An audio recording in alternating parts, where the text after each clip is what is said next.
Assalomu alaykum.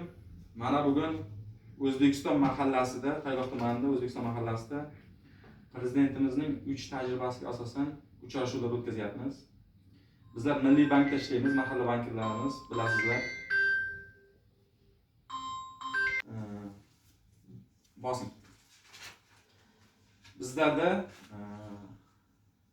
kredit produktlarimizdan faqat 312, prezident qarorining 312 son qaroriga asosan kichik biznes uzluksiz qo'llab-quvvatlash dasturi asosida 100 milliongacha begarov, 300 milliongacha garov bilan yuridik shaxs yoki yakka tadbirkor ochish orqali Tayloq tumaniga 22% dan kredit ajrata olamiz. 18 oygacha aylanma mablag'lar to'ldirish uchun 2031-yilgacha, ya'ni 5 yil, 4 yil muddatlarga asl sotib olish uchun kreditlar ajrata olamiz. Yana biznesga birinchi qadam PQ7 doirasi bo'yicha 10 million so'mgacha 23% dan 18 oygacha ham kredit bera olamiz. Shunaqa kreditlardan, yana bir qator kreditlardan olmoqchi bo'lsalaringiz, biz sizlarga rasmiylashtirib beramiz.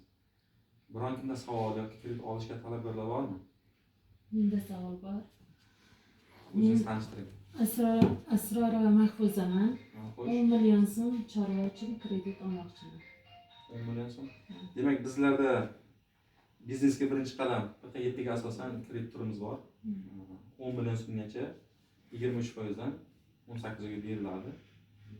Hozir yozib olamiz, unda bankka borib kredit tarixingizni o'rganamiz. Imtiyozli davr yo'qmi? Yo'q, imtiyozli davr yo'q. Rahmat.